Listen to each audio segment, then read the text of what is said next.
Bismillahirrahmanirrahim. Assalamualaikum warahmatullahi wabarakatuh. Alhamdulillahirabbil alamin wassalatu wassalamu ala asrofil anbiya'i wal mursalin wa ala alihi washabbihi ajmain. Puji syukur kita panjatkan kehadirat Allah Subhanahu wa taala karena dengan rahmat dan hidayahnya sehingga kita semua dapat menghadiri pada kajian mentoring pada kali ini.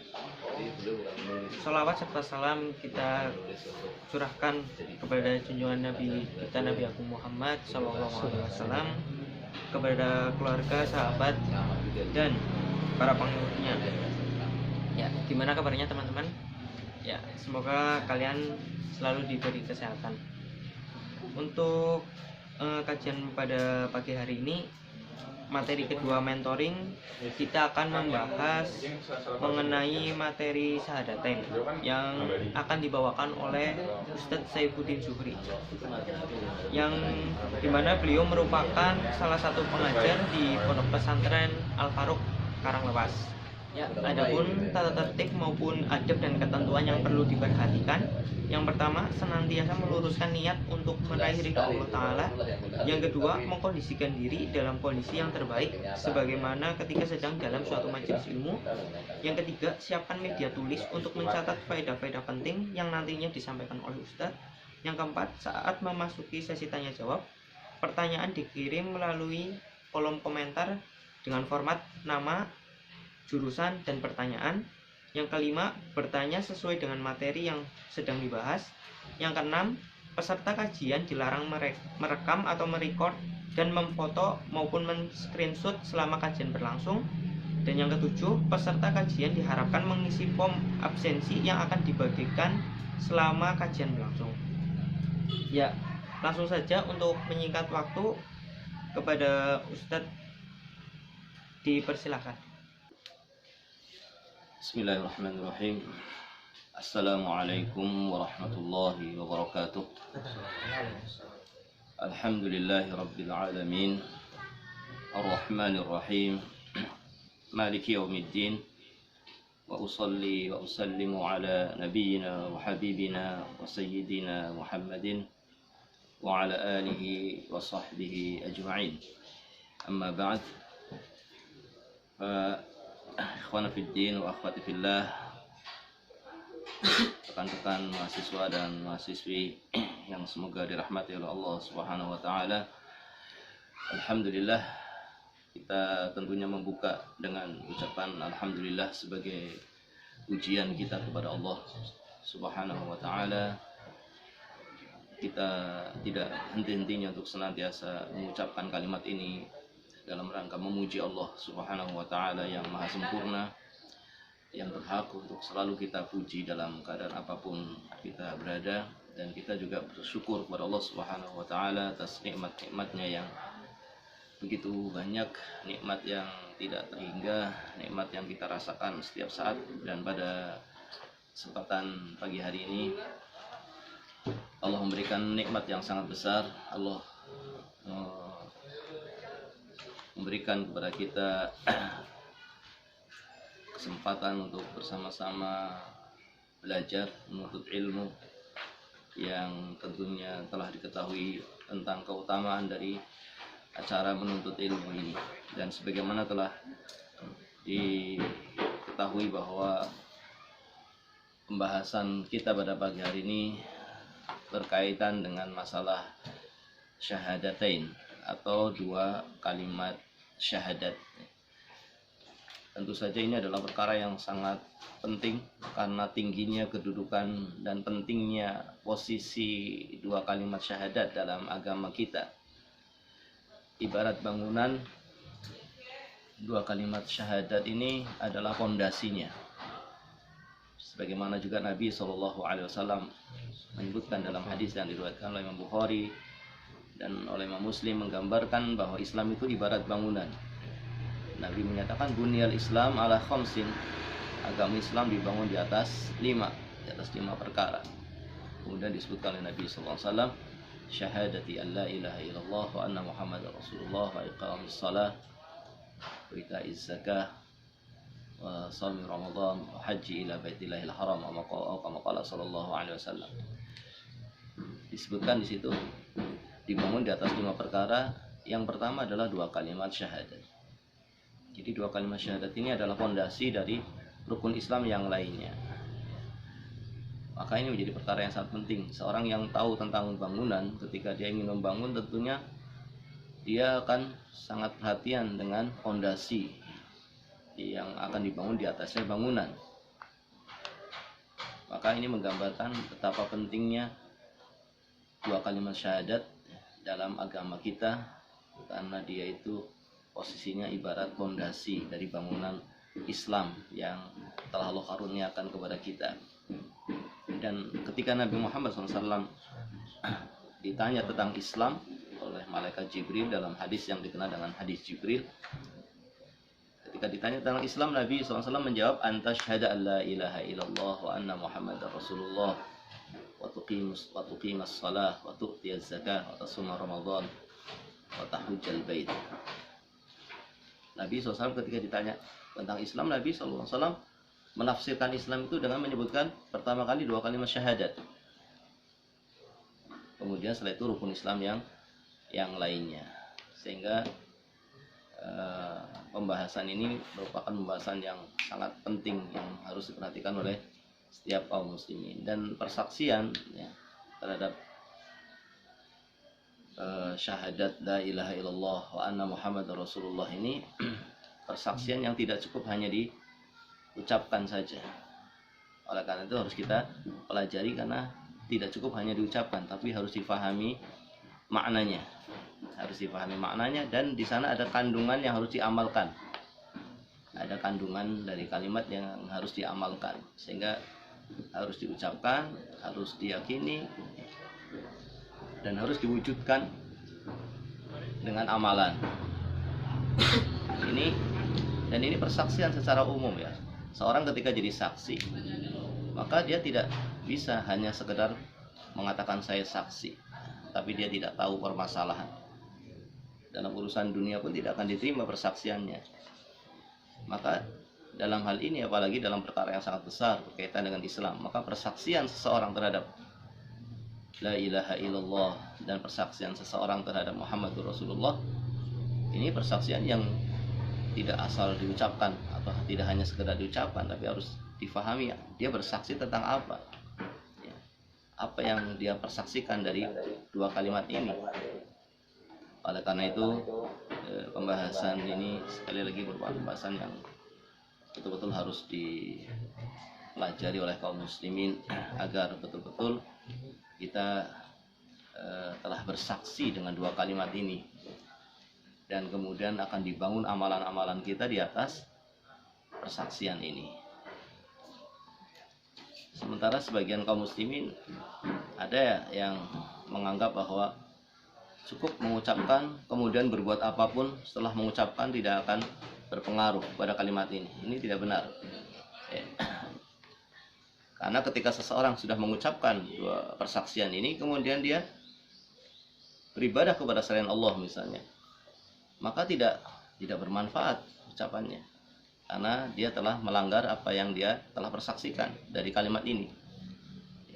Atau dia setelah mengucapkannya kemudian mengakui adanya Nabi Muhammad, adanya Nabi setelah Nabi Muhammad SAW, membenarkan adanya orang yang mengaku sebagai Nabi setelah Nabi Muhammad SAW, maka persaksian ini pun tidak bermanfaat bagi orang yang setelah mengucapkannya kemudian dia meyakini adanya Nabi setelah Nabi Muhammad SAW, sehingga tidak cukup diucapkan. Oleh karena itu Allah Subhanahu wa Ta'ala menghukumi orang-orang munafikin yang mereka mengucapkan 2 kalimat syahadat ini. Orang munafikin mengucapkan 2 kalimat syahadat, tapi tidak bermanfaat ucapan mereka. Bahkan Allah menghukum mereka di dalam firman-Nya. Allah menyebutkan innal munafiqina fid darkil asfali minan nar. Orang munafik itu di neraka yang paling bawah. Di neraka yang paling bawah, di bawahnya orang-orang kafir sekalipun yang tidak mengucapkan 2 kalimat syahadat ini. Dia mengucapkan, tapi di bawahnya orang yang tidak mengucapkan. Menunjukkan bahwa tidak cukup hanya mengucapkan. Sehingga betul-betul kita harus memahami bahwa ini kalimat yang sangat besar yang tidak cukup diucapkan. yang harus difahami maknanya dan harus diamalkan kandungannya.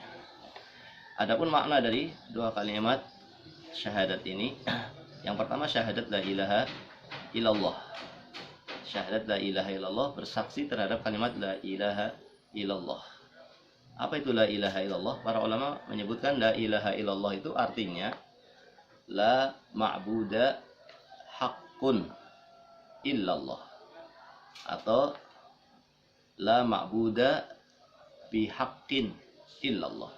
Bisa salah satu dari kedua itu, maknanya sama. La ma'buda haqqun, tidak ada ma'bud, tidak ada yang diibadahi. Haqqun, dengan benar. Tidak ada yang diibadahi yang benar kecuali hanya illallah, kecuali hanya Allah Subhanahu wa ta'ala. Sehingga sebagaimana kita maklumi, ada yang diibadahi selain Allah. Ada yang diibadahi selain Allah sebagaimana telah kita maklumi. Dahulu ada yang beribadah kepada patung, dahulu ada yang beribadah kepada Fir'aun, ada yang beribadah kepada matahari, bulan, ada. Tetapi itu semuanya adalah bukan ma'bud yang hak, bukan yang diibadahi dengan benar. Nah, orang yang sudah bersaksi terhadap la ilaha illallah, maka dia meyakini bahwa tidak ada yang diibadahi dengan benar illallah, kecuali hanya Allah Subhanahu wa ta'ala saja. Sehingga para ulama mengatakan di sini la ilaha illallah itu memiliki dua rukun. Memiliki dua rukun. Rukun yang pertama adalah nafi, meniadakan, dan rukun yang kedua adalah isbat, menetapkan.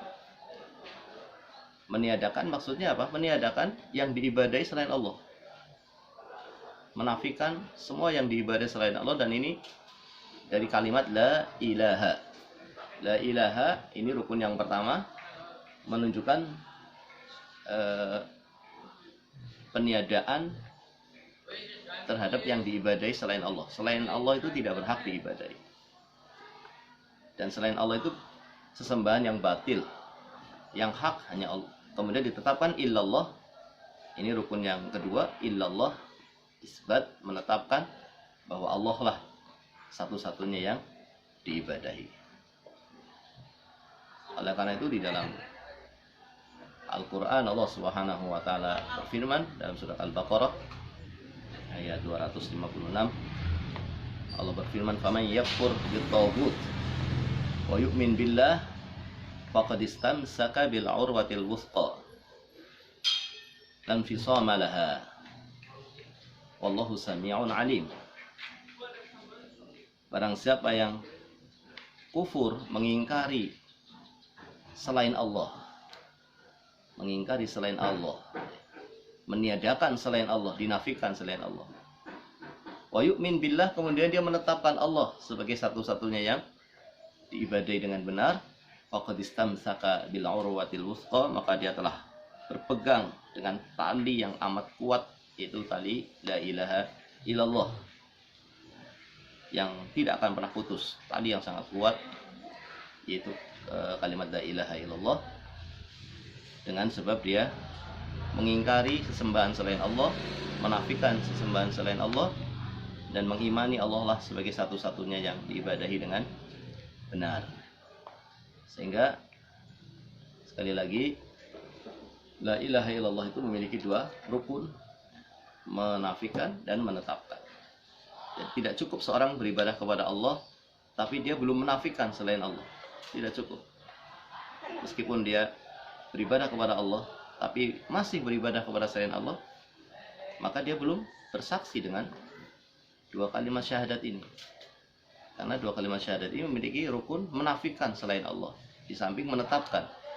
Sehingga kita harus berlepas diri dari yang diibadahi selain Allah. Harus membenci peribadatan kepada selain Allah. Berlepas diri sebagaimana yang dicontohkan oleh Nabi Ibrahim alaihissalam. Allah mengkisahkan ucapan beliau mengatakan, "Innani bara'um mimma ta'budun illa alladzi fatarani." Sesungguhnya saya berlepas diri dari apa-apa yang kalian ibadahi selain Allah, kecuali yang telah menciptakan aku, yaitu Allah. Ini selain Allah kita berlepas diri. Yang diibadah selain Allah kita berlepas diri darinya. Kita mengingkarinya, kita menafikannya. Illa ladzi fatarani, kecuali satu. Dan dalam surat Al-Mumtahanah juga sama disebutkan, qad kanat lakum uswatun hasanah fi Ibrahim. Telah ada pada kalian suri tauladan pada diri Nabi Ibrahim, walladzina ma'ahu, dan juga orang-orang yang beriman bersama Nabi Ibrahim, id qalu liqaumihim, ketika mereka berkata kepada kaumnya. Apa perkataan mereka? Menjelaskan makna la ilaha illallah, inna bura'u minkum wa mimma ta'budun min dunillah. Kami berlepas diri kepada kalian, berlepas diri dari orang-orang yang beribadah kepada selain Allah, dan berlepas diri dari peribadatan yang diibadahi selain Allah Subhanahu wa ta'ala. Ini makna dari kalimat la ilaha illallah yang sangat jelas disebutkan di dalam Al-Quran, disebutkan juga dalam hadis-hadis Nabi Shallallahu Alaihi Wasallam tentang makna dari kalimat ini. Tidak cukup hanya beribadah kepada Allah, tapi harus meninggalkan selain Allah. Dalam sebuah hadis disebutkan, man syahida an la ilaha illallah wa kafara bima yu'badu min dunillah. Barang siapa yang bersaksi terhadap la ilaha illallah dan dia mewujudkannya dengan mengingkari sesembahan selain Allah, maka dari situlah dia telah haruma maluhu wa damuhu, akan suci darahnya, akan suci hartanya, wa hisabu 'ala Allah. Adapun hakikat persaksian dia yang tahu sesungguhnya hanya Allah Subhanahu wa ta'ala. Tetapi maknanya adalah bahwa dia harus mengingkari yang diibadahi selain Allah Subhanahu wa ta'ala. Dari sini kita mengetahui bahwa kalimat orang yang sudah bersaksi dengan kalimat la ilaha illallah, maka dia harus memahami maknanya sebagaimana tadi kita sebutkan, dan dia harus mewujudkan dengan amalan. Dia harus mewujudkan dengan amalan. Apa amalannya? Amalannya ya dia tidak berdoa kecuali hanya kepada Allah. Dia tidak melakukan penyembelihan kecuali karena Allah. Dia tidak bertawakal kecuali hanya kepada Allah. Dia tidak meminta pertolongan dalam perkara yang tidak mampu untuk melakukannya kecuali Allah. Dia memintanya hanya kepada Allah Subhanahu wa ta'ala, dan seterusnya. Sehingga ini kalimat yang besar, ya. Kalimat yang akan membuat seseorang selamat dari api neraka. Ketika ada seorang anak Yahudi yang biasa melayani Nabi SAW, suatu saat sakit dan Nabi menjenguknya, dan Nabi meminta kepada anak tadi untuk masuk Islam. Nabi mengatakan aslim. Kemudian anak tadi melihat kepada bapaknya yang Yahudi yang berada di dekat kepalanya. Kemudian bapaknya mengatakan ati Abul Qasim, taatilah Abul Qasim, yaitu Nabi Muhammad SAW. Kemudian anak tadi mengucapkan dua kalimat syahadat, dan kemudian Nabi keluar dari kamar atau dari rumah orang Yahudi tersebut, dan Nabi memuji Allah. Alhamdulillah alladzi anqadhahu minan nar. Segala puji bagi Allah Subhanahu wa ta'ala yang telah menyelamatkan anak ini dari api neraka. Maka ini kalimat yang akan menjadi jaminan seseorang untuk selamat dari api neraka. Sehingga ini kalimat yang sangat besar, dan kalimat yang timbangannya juga sangat berat, sebagaimana disebutkan di dalam hadis Nabi Sallallahu Alaihi Wasallam, "Lau anna samawat as-sab' fi kiffah wa la ilaha illallah fi kiffah, wa lau anna samawati sab'i wal ardina sab' fi kiffatin wa la ilaha illallah fi kiffat la malat bihinna la ilaha illallah." Seandainya langit yang 7 dengan isinya, dan juga bumi yang tujuh lapis itu ditaruh di anak timbangan, kemudian la ilaha illallah ditaruh di anak timbangan yang satunya, maka akan lebih berat kalimat la ilaha illallah. Ini kalimat yang sangat agung, kalimat yang sangat besar, yang merupakan kunci masuk ke dalam surga. Tetapi sekali lagi, tidak cukup hanya diucapkan, harus dipahami dan harus diamalkan kandungannya. Sehingga dia harus berlepas diri dari seluruh peribadatan kepada selain Allah, harus berlepas diri dari kesyirikan. Dia harus membenci kesyirikan dan dia berlepas diri darinya. Begitu pula dia berlepas diri dari orang-orang yang berbuat kesyirikan. Makanya kita akan dapatkan dalam banyak ayat ya, perintah beribadah kepada Allah itu diiringi dengan meninggalkan sesembahan selain Allah. Wa qad rabbuka alla ta'budu illa iyyah. Allah telah mewajibkan kepada kalian, Rabb kalian telah mewajibkan kepada kalian untuk beribadah kepada Allah saja. Wala tusyriku bihi syai'an, dan tidak menyekutukan Allah dengan apapun. Harus berlepas diri dari kesyirikan ya, untuk bisa mewujudkan kalimat ini dengan benar. Adapun orang yang mengucapkannya tapi kemudian dia masih melakukan kesyirikan ya, maka apa yang dia ucapkan tidak bermanfaat. Ucapan ini tidak akan bermanfaat ketika dia masih melakukan kesyirikan, karena itu bertentangan dengan persaksian dia terhadap kalimat yang sangat besar ini. Disebutkan dalam sebuah hadis dikenal dengan hadis Bitaqah, bahwa nanti pada hari kiamat akan didatangkan satu orang yang dia itu memiliki catatan amalan kejelekan yang sangat banyak. Disebutkan dalam hadis ada 99 sijilat, ada 99 catatan amalan yang panjangnya itu sepanjang mata memandang. 99 ini semuanya amalan jelek. Kemudian Allah perlihatkan kepadanya Bitaqah, ini catatan yang kecil. Yang orang tadi merasa bahwa apa artinya catatan kecil ini dibanding dengan catatan yang banyak yang semuanya adalah kejelekan. Ternyata catatan kecil ini bertuliskan la ilaha illallah. Dalam riwayat yang lainnya bertuliskan asyhadu an la ilaha illallah wa asyhadu anna muhammadar rasulullah. Dan kemudian setelah ditimbang 99 catatan yang jelek tadi dengan la ilaha illallah yang catatan kecil tadi, ternyata lebih berat kalimat la ilaha illallah. Ya, maka di sini menunjukkan betapa pentingnya kalimat ini untuk betul-betul kita fahami maknanya dan untuk kita wujudkan dengan amalan kita, sehingga nanti akan menjadi amalan yang sangat berat di sisi Allah Subhanahu wa taala. Padahal ini hanya la ilaha illallah saja. Dalam hadis tadi disebutkan hanya la ilaha illallah saja. Bagaimana ada orang hanya mati dengan membawa la ilaha illallah saja?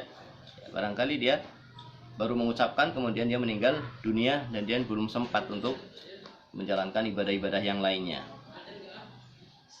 Seandainya hanya la ilaha illallah saja, itu sudah luar biasa beratnya. Bagaimana jika dia membawa la ilaha illallah, dia membawa salat, dia membawa zakat, dia membawa amalan puasa, dia membawa amalan haji, dia membawa amalan umroh, dia membawa amalan sedekah, dia membawa amalan berzikir, membaca Al-Qur'an. Tentu akan lebih berat lagi. Tapi yang jadi masalah ini ketika dia membawa sholat, zakat, puasa, membawa amalan zikir, membawa amalan sedekah, tapi juga ditambah dengan ada syirik di situ. Kalau ada syirik di situ, maka tidak ada nilainya itu semuanya. Sholatnya, puasanya, zakatnya tidak ada nilainya di sisi Allah Subhanahu wa taala, karena dia belum membawa la ilaha illallah sebagai pondasi dari amalan yang harus ada untuk diterimanya amalan di sisi Allah Subhanahu wa taala. Karena tidak ada ibadah kecuali dengan la ilaha illallah, dan akan rusak ibadah dengan sebab kesyirikan kepada Allah Subhanahu wa taala. Disebutkan dalam sebuah kitab, fa innal ibadah la tusamma ibadah illa ma'a tauhid. Ibadah itu tidak akan dikatakan ibadah kecuali dibangun di atas la ilaha illallah. Sebagaimana kama anna sholata la tusamma sholatan illa ma'a tahar. Sebagaimana salat tidak akan dikatakan salat kecuali orang yang melakukannya dalam keadaan suci. Kalau tidak dalam keadaan suci, salatnya tidak sah. Maka begitu pula ibadah harus dibangun di atas la ilaha illallah. Kalau tidak ada la ilaha illallah, maka ibadahnya tidak dianggap, tidak sah, tidak terima sebagai ibadah. Fa idza dakhala syirku fil ibadah fasadat. Oleh karena itu, jika ada peribadatan kepada selain Allah yang dilakukan oleh seseorang yang beribadah kepada Allah, di samping dia beribadah kepada Allah, juga kemudian dia beribadah kepada selain Allah, maka akan rusaklah semua peribadatan yang dia lakukan kepada Allah tadi, karena dia tidak menjalankan la ilaha illallah. Ini syahadah yang pertama, syahadah la ilaha illallah. Adapun syahadah yang kedua adalah syahadah Muhammadur Rasulullah. Maknanya adalah seorang bersaksi bahwa Nabi Muhammad SAW itu adalah benar-benar utusan Allah. Asyhadu anna Muhammadan Rasulullah. Bersaksi dengan yakin, tanpa ragu-ragu bahwa Nabi Muhammad itu benar-benar utusan Allah Subhanahu wa taala, yang beliau itu harus dicintai lebih dari kecintaan dirinya terhadap siapapun dari seluruh manusia. Lebih dia cintai daripada kedua orang tuanya, bahkan lebih dia cintai dari anak-anaknya. Dia menjadi seorang yang paling dicintai dari seluruh manusia. Kemudian maknanya adalah juga dia adalah seorang Rasul yang harus dibenarkan beritanya. Semua yang datang dari Nabi SAW, dari berita yang benar-benar datang dari Nabi, maka kita harus membenarkannya. Kemudian juga kita harus mentaatinya, mentaati perintah-perintahnya, dan kita meninggalkan larangan-larangannya, dan juga tidak beribadah kepada Allah kecuali dengan syariat yang dibawa oleh beliau Nabi Muhammad SAW. Ini makna syahadah anna Muhammad Rasulullah. Itu apa? Meyakini bahwa beliau adalah benar-benar utusan Allah Subhanahu wa taala, kemudian mencintai beliau di atas kecintaan kita kepada seluruh manusia, kemudian membenarkan beritanya, menjalankan perintahnya, meninggalkan larangannya, dan beribadah kepada Allah dengan ajaran, dengan syariat yang dibawa oleh beliau Nabi Muhammad SAW. Ini makna dari persaksian anna Muhammad Rasulullah. Jadi dari sini tidak cukup seorang itu mengucapkan saja, tapi dia harus mewujudkannya dengan amalan. Sehingga kalau ada orang yang kemudian bersaksi dengan dua kalimat syahadat, tapi dia tidak meyakini wajibnya sholat, maka sepakat para ulama orang yang tidak meyakini wajibnya sholat, maka dia keluar dari Islam, karena ini adalah hal yang sudah jelas, ajaran Nabi SAW yang harus dibenarkan. Kita tadi membenarkan beliau adalah utusan Allah Subhanahu wa taala, membenarkan beritanya, menjalankan perintahnya. Kemudian dengan sangat jelas perintah sholat tidak samar bagi siapapun dari kaum muslimin. Kemudian dia kemudian tidak meyakini wajibnya sholat, maka keluar dari Islam dan tidak bermanfaat itu ucapan dua kalimat syahadat tadi. Begitu pula mengingkari wajibnya puasa misalnya. Wajibnya puasa perkara yang sangat jelas, kemudian dia mengingkarinya, maka tidak bermanfaat ucapan dua kalimat syahadat ini. Atau dia misalnya menghalalkan yang sudah jelas diharamkan. Nabi sudah membawa ajaran yang jelas mengharamkan zina, kemudian dia masih membenarkan zina, meyakini benarnya halalnya zina misalnya, maka ucapan dua kalimat syahadat ini tidak bermanfaat kalau dia menghalalkan sesuatu yang sudah jelas haramnya. Bagian dari ajaran yang dibawa oleh Nabi SAW yaitu haramnya zina, haramnya judi, haramnya khamr. Ini semuanya perkara yang sangat jelas. kecuali bagi orang yang mungkin tidak tahu hukumnya, maka perlu dijelaskan. Tetapi secara umum itu perkara yang sangat jelas, yang tidak ada khilaf para ulama tentang haramnya. Kemudian dia menghalalkan daging babi misalnya. Nah, ini padahal sesuatu yang sangat jelas. Disebutkan secara nas tentang haramnya babi, kemudian dia menghalalkannya. Nah, maka ucapan 2 kalimat syahadat atau persaksian dia terhadap la ilaha illallah Muhammad Rasulullah ini tidak bermanfaat. Begitu pula orang yang membenarkan adanya Nabi setelah Nabi Muhammad SAW, sebagaimana telah terjadi di zaman Nabi SAW. Ada yang membenarkan Musailamah Al-Kadzdzab, maka dikafirkan oleh para ulama. Tidak bermanfaat 2 kalimat syahadat ini ketika dia masih meyakini adanya Nabi SAW, adanya Nabi setelah Nabi Muhammad SAW, padahal sudah dengan jelas secara nas Nabi mengatakan tidak ada Nabi setelahnya. Begitu pula orang yang masih beribadah kepada selain Allah Subhanahu wa Ta'ala, penyembelihan dipersembahkan untuk selain Allah Subhanahu wa Ta'ala, maka ini menjadi perkara yang membatalkan persaksian dia terhadap 2 kalimat syahadat ini. Perlu diketahui pula sebagai tambahan barangkali bahwa orang-orang musyrikin di zaman Nabi Muhammad SAW, mereka adalah orang-orang yang memahami makna ini, memahami makna la ilaha illallah, dan mereka tidak mau mengucapkannya. Dalam keadaan mereka sudah paham maknanya. Dari mana kita tahu bahwa mereka sudah paham maknanya? Ya, karena mereka ketika disuruh mengatakan qulu la ilaha illallah tuflihu, ketika Nabi mengatakan kepada mereka sebagaimana dalam hadis, qulu la ilaha illallah, katakanlah oleh kalian la ilaha illallah tuflihu, kalian akan beruntung, akan selamat dari api neraka. Disebutkan dalam Al-Quran mereka mengatakan aja'alal aliha ilahan wahida. Apakah sesembahan itu akan dijadikan satu saja? Apakah sesembahan yang diibadahi itu hanya satu saja? Inna hadzal syai'un ujab. Ini sesuatu yang aneh. Jadi mereka itu menganggap bahwa aneh kalau yang diibadahi cuma satu. Mereka orang-orang musyrikin, orang-orang yang beribadah kepada Allah. Tapi mereka juga beribadah kepada selain Allah. Mereka tidak mengingkari Allah sebagai sesembahan. Dan bahkan mereka meyakini Allah lah satu-satunya yang mencipta. Allah satu-satunya yang mengatur alam semesta. Allah lah satu-satunya yang menghidupkan, yang mematikan. Tapi mereka tidak menerima ketika diperintah untuk menjadikan Allah sebagai satu-satunya yang diibadahi. Dan mereka menjawab sebagaimana disebutkan dalam Al-Quran, aja'alal aliha ilahan wahida. Apakah sesembahannya mau dijadikan satu saja, yang lainnya ditinggalkan? Inna hadzal syai'un ujab. Ini sesuatu yang aneh. Jadi mereka maunya beribadah kepada Allah dan juga kepada selain Allah. Bahkan mereka meyakini Allah sesembahan yang di atas dan ada selain Allah yang diizinkan oleh Allah untuk diibadahi, yang mereka ada di bumi.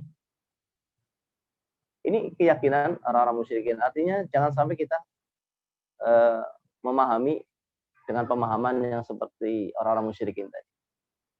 Karena kalau kita masih beribadah kepada selain Allah, meskipun kita mengucapkan 2 kalimat syahadat, maka masih sama dengan orang musyrikin.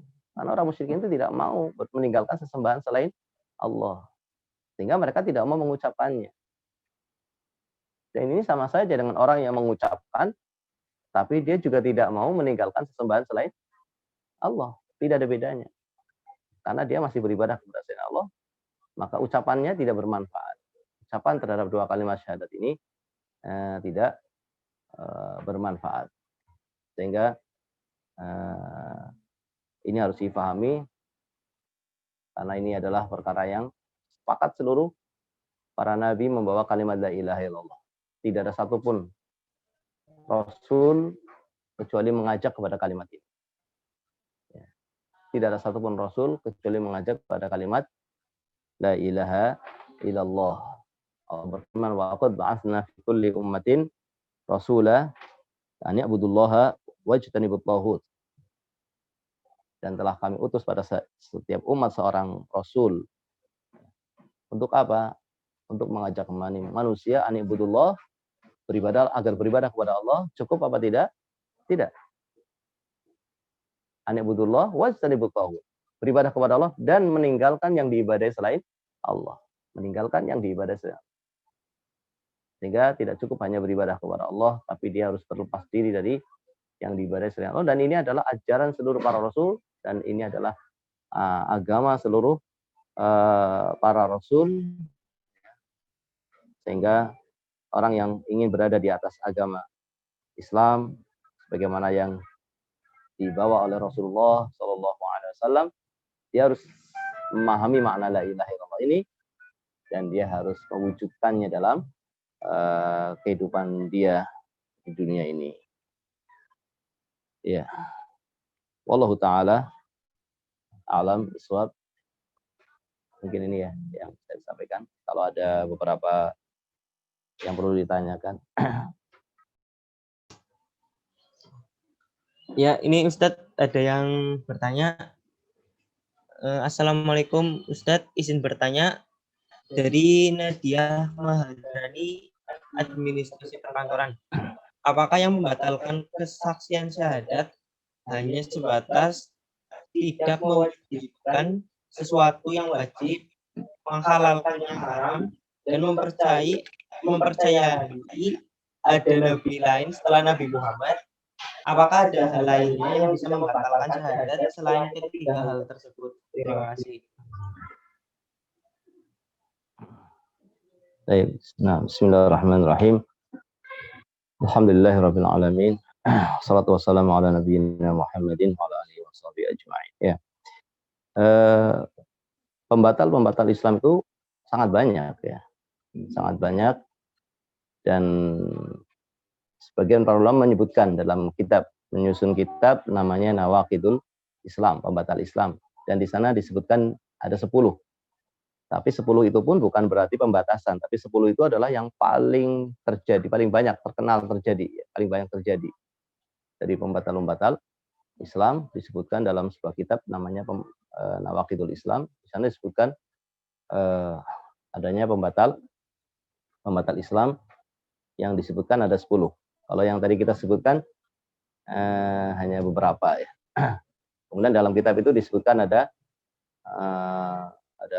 10 pembatal keislaman, dan itu pun bukan pembatasan, tetapi itu disebutkan karena itu yang paling banyak terjadi, yang banyak orang lalai ya, tidak memperhatikan bahwa itu adalah pembatal keislaman.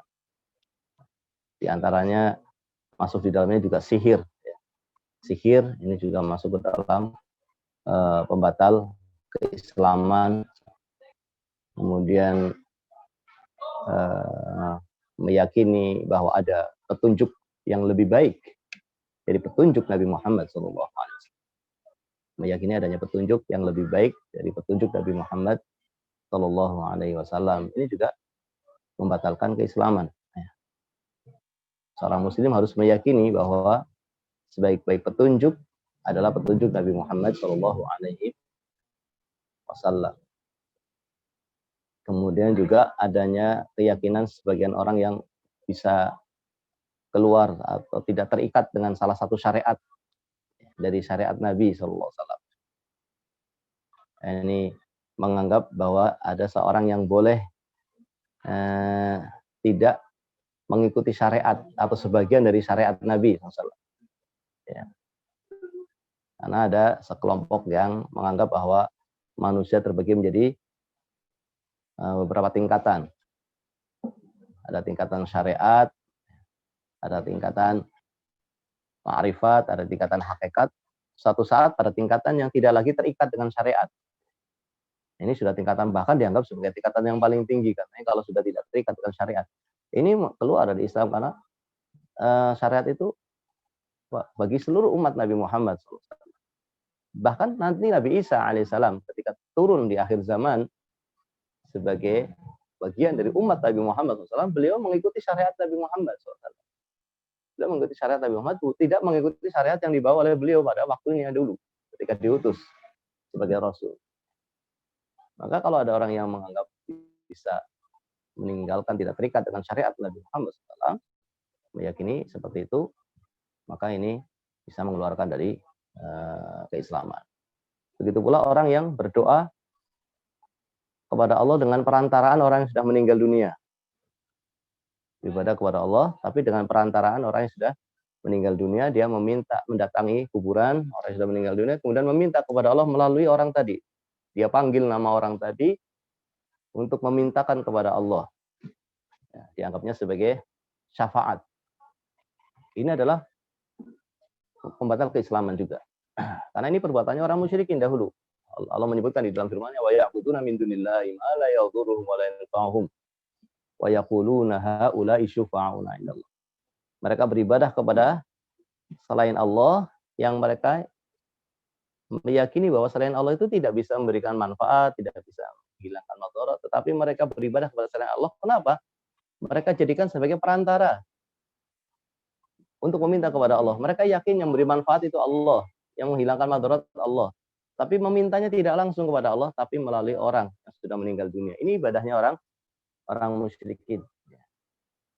Ya. Tidak cukup seorang meyakini Allah yang beri manfaat, yang menghilangkan madarat, tapi dia harus berdoanya kepada Allah saja. Adapun kalau dia berdoa kepada selain Allah dijadikan sebagai sarana untuk meminta kepada Allah, maka ini ibadahnya orang-orang musyrikin dan ini bukan ajaran yang dibawa oleh Nabi Muhammad SAW. Dan masih ada lagi yang lainnya, mungkin bisa dibaca di kitab Nawaqidul Islam, dan itu pun hanya menyebutkan 10, bukan sebagai pembatasan. Di sana masih ada yang lainnya. Bahkan dalam buku-buku fikih juga disebutkan ada ahkamul murtad, hukum-hukum yang berkaitan dengan orang yang murtad dari agama Islam, maka akan semakin banyak kita akan dapatkan bahwa di sana ada pembatal-pembatal Islam yang menunjukkan bahwa tidak cukup berarti kalau hanya mengucapkan 2 kalimat syahadat sementara dirinya itu melakukan pembatal Islam, maka tidak bermanfaat. Karena sebagian orang ada mengatakan kalau sudah mengucapkan asyhadu alla ilaha illallah wa asyhadu anna muhammadar rasulullah sudah cukup, silahkan mau berbuat apa saja, kalian adalah orang yang tetap di atas Islam. Itu tidak benar. Bahkan orang itu bisa keluar dari keislamannya. Nasallallahu salamah, mudah-mudahan Allah menyelamatkan kita ketika dia terjatuh pada hal-hal yang melanggar apa yang dia telah ucapkan dari persaksiannya terhadap 2 kalimat syahadat. Ya, barangkali ini.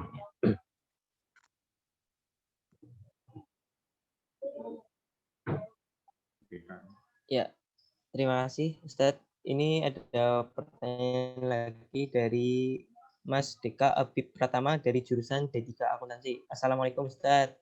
Izin bertanya, bagaimana jika orang Islam seperti terikat dengan tradisi seperti bagaimana sikap kita menyikapi hal tersebut? Ya. Bismillahirrahmanirrahim. Iya, tradisi-tradisi yang bertentangan dengan akidah Islam, kita tidak boleh membenarkannya. Meskipun hukum tradisi itu asalnya boleh. Hukum tradisi itu asalnya boleh dan kita mengikuti tradisi. Karena itu berarti kita mengikuti hal yang sudah diterima oleh masyarakat dari tradisi. Tetapi di sana ada tradisi yang bertentangan dengan akidah Islamnya, maka tadi kewajiban kita adalah tidak mengikutinya dan mengingkari di dalam hatinya dengan tidak mengikutinya secara zahir kita. Ya. Kita harus berlepas diri dari tradisi-tradisi jika tradisi itu memang ada peribadatan kepada selain Allah. Ada bentuknya peribadatan kepada selain Allah sebagaimana yang terjadi pada sebagian tempat, ada tradisi sedekah laut. Itu peribadatan kepada selain Allah karena di situ ada penyembelihan. Sementara agama kita mengatakan inna sholati wa nusuki wa mahyaya wa mamati lillahi rabbil alamin. Salatku, hidupku, sembelihanku itu semuanya hanya untuk Allah Subhanahu wa taala. Allah berfirman, "Fasholli li rabbika wanhar." Salatlah engkau dan sembelihlah engkau untuk Allah. Sehingga kalau ada sesaji dengan penyembelihan kepada selain Allah, ya, persembahan kepada selain Allah, maka ini tradisi yang kita tidak boleh membenarkannya, yang kita harus berlepas diri. Tapi sekali lagi, pada asalnya tradisi adalah perkara yang boleh pada asal hukum asalnya. Sehingga kita yang mengatakan tidak boleh harus bisa menyebutkan dalilnya bahwa itu tidak boleh. Kenapa? Karena ini bertentangan dengan akidah Islam. Kalau sudah bertentangan dengan akidah Islam, maka tradisi itu menjadi hal yang kemudian tidak diperbolehkan kita untuk membenarkannya, ya, dan kita tidak boleh mengikutinya. Kita harus berlepas diri dari tradisi yang seperti itu. Wallahu taala a'lam bishawab. Ya, begitu Mas Deka ya. Jawabannya. Lalu pertanyaan selanjutnya dari Fitriza Radiatun Hasanah dari administrasi perkantoran. Assalamualaikum Ustadz. Izin bertanya, apa saja syarat sah syahadat? Terima kasih. Ya. Insyaallah. Bismillahirrahmanirrahim. Memang di sana ada syurut la ilaha illallah, ada syarat-syarat la ilaha illallah, jelaskan para ulama. Sebagaimana ibadah-ibadah yang lainnya, ini adalah ibadah juga. Dan ibadah itu para ulama menyebutkan ibadah itu ada syarat-syaratnya, ada rukun-rukunnya, ya, dan ada pembatal-pembatalnya. Maka tadi sudah kita sebutkan rukunnya.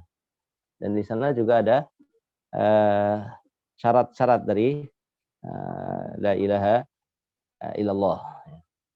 Ya, di antaranya adalah kita harus, tadi sudah kita sampaikan, memahami maknanya. Kita harus memahami makna dari la ilaha illallah.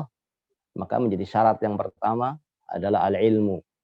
Ilmu terhadap kalimat tersebut yang mengharuskan orang itu tidak boleh bodoh dalam masalah ini. Al-ilmu al-munafi lil jahl. Ilmu terhadap la ilaha illallah yang mengharuskan orang tadi mengharuskan orang tadi untuk menghilangkan ketidaktahuan. Dia harus tahu terhadap la ilaha illallah ini. Kemudian juga syarat la ilaha illallah adalah seorang harus yakin, ya, yang meniadakan syak. Dia harus yakin dengan kalimat ini. Dia harus yakin bahwa Allah lah yang hak. Dia harus yakin bahwa selain Allah itu adalah sesembahan yang batil. Dia harus yakin tanpa ada keraguan. Tanpa ada keraguan. Kemudian dia juga harus mencintai la ilaha illallah, mencintai Allah, mencintai Rasulullah sallallahu alaihi wasallam, mencintai apa yang diperintahkan oleh Allah. Karena kalau sampai membenci salah satu syariat, ini bisa membatalkan la ilaha illallah. Kita tidak boleh membenci satupun dari syariat Allah Subhanahu wa taala. Membenci syariat meskipun dia mengamalkannya, tapi dia membencinya, maka bisa mengeluarkan dari la ilaha. Dia tidak memenuhi syarat dalam mengucapkan la ilaha illallah kalau dia masih membenci, masih ada benci kepada syariat, masih ada benci kepada salah satu ajaran dari ajaran Rasulullah SAW, dia ada benci kepadanya, meskipun dia mengamalkannya, ini tidak bermanfaat, karena ini berkaitan dengan hati. Kalau membenci, maka di dalam hati tidak boleh ada benci. Kemudian juga dia harus ikhlas, ya, dia harus ikhlas dalam mengucapkannya. Dia mengucapkannya bukan seperti orang munafik yang mengucapkan tapi tidak ikhlas. Kemudian dia juga harus inqiyad, harus tunduk, taat, ya, kepada Allah Subhanahu wa taala. Ini juga merupakan salah satu syarat dari syarat la ilaha illallah. Dan beberapa syarat yang lainnya sebagaimana apa namanya ibadah-ibadah di sana ada rukunnya, ada syaratnya, maka begitu pula la ilaha illallah juga agar sah, maka di sana ada syarat-syarat yang juga harus dipenuhi. Ada syarat-syarat yang harus dipenuhi. Nah, wallahu taala alam.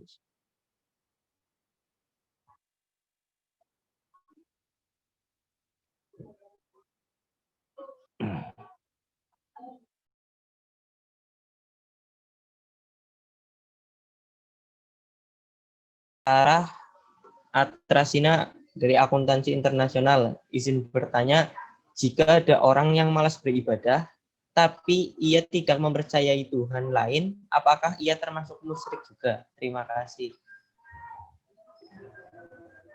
Ya, Bismillahirrahmanirrahim. Dia malas beribadah, tapi dia tidak berbuat syirik begitu ya.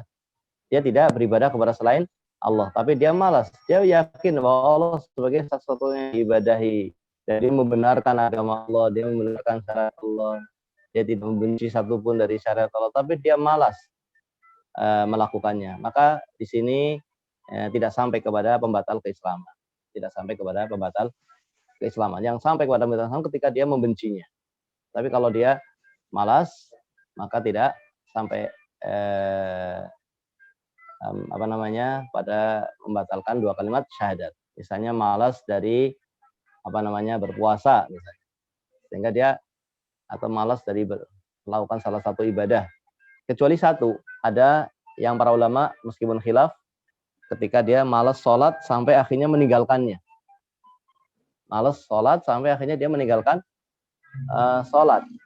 Meskipun dia mencintai sholat dan dia meyakini wajibnya sholat, tapi dia karena malas kemudian dia meninggalkan sholat, ini juga sebagian para ulama menyatakan bisa keluar dari Islam. Karena Nabi SAW menyebutkan dalam hadis yang sahih, al-ahdu bainana wa bainahum shalah faman taraka faqad kafar. Perjanjian antara kita dengan mereka adalah salat, barang siapa yang meninggalkannya maka dia telah keluar dari Islam. Meninggalkan karena malas.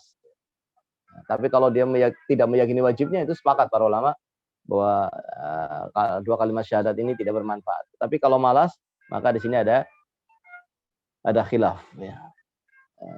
Tapi secara umum malas tidak sampai mengeluarkan dari Islam, kecuali dalam masalah sholat. Kalau sampai meninggalkan sholat, ya, maka ini bisa menjadi sebab keluarnya dari keislaman, sehingga ini sholat harus betul-betul diperhatikan ya. Bahkan dia adalah rukun Islam yang paling penting setelah 2 kalimat syahadat. Sholat ini menjadi hal yang paling besar setelah 2 kalimat syahadat yang harus dijaga ya. Harus kita betul-betul menjaganya dengan kita mempelajari juga bagaimana caranya, bagaimana sholat yang benar, bagaimana syarat-syarat sholat, bagaimana rukun-rukun sholat, bagaimana wajib-wajibnya sholat, apa pembatal sholat. Ini harus kita pelajari untuk kita bisa menjaga sholat. Untuk kita bisa menjaga sholat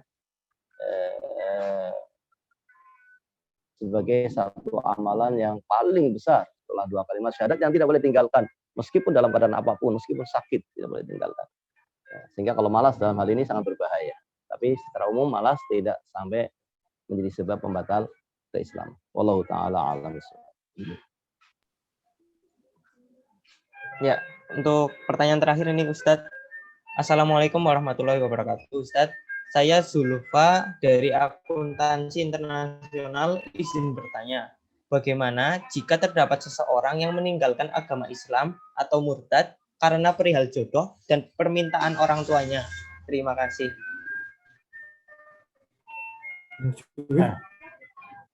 Bismillahirrahmanirrahim. Bagaimana seseorang yang meninggalkan keislaman karena perintah orang tua? Ya, ini perintah yang tidak boleh ditaati. Perintah yang tidak boleh ditaati, meskipun pada asalnya kita wajib mentaati perintah orang tua, tetapi ketika perintahnya adalah melanggar agama Allah, apalagi sampai disuruh keluar dari agama Allah, ya, maka ini perkara yang sangat rugi ya. Islam itu adalah karunia yang paling besar. Islam itu adalah harta yang paling berharga, tidak ternilai. Islam itu tidak bisa dinilai dengan dunia seisinya. Sesuatu yang paling berharga yang telah Allah berikan kepada seseorang, kepada kita. Maka ya sangat rugi ketika seorang itu kemudian menghilangkannya dari dirinya, dia tinggalkan keislamannya hanya karena dunia, hanya karena jodoh, atau karena perintah orang tua. Ini perintah yang tidak boleh ditaati. Perintah orang tua ketika bertentangan dengan syariat adalah perintah yang tidak boleh ditaati dan bukan durhaka, bukan durhaka kepada orang tua. Maka tidak boleh mentaati orang tua dalam hal yang seperti itu. Wallahu taala alam. Alhamdulillahirrahmanirrahim. Demikian tadi serangkaian acara kajian mentoring pada pagi hari ini. Kami mohon maaf apabila masih ada pertanyaan yang belum bisa kami jawab karena waktu yang terbatas. Ya, jazakumullah khairan kasir. Kami ucapkan kepada teman-teman yang telah mengikuti acara kajian mentoring pada pagi hari ini. Saya selaku MC memohon maaf apabila ada tutur kata yang kurang berkenan dan dalam pembawaan kajian pada pagi hari ini jauh dari kata sempurna. Kurang lebihnya mohon maaf. Wabillahi taufiq wal hidayah. Wassalamualaikum warahmatullahi wabarakatuh.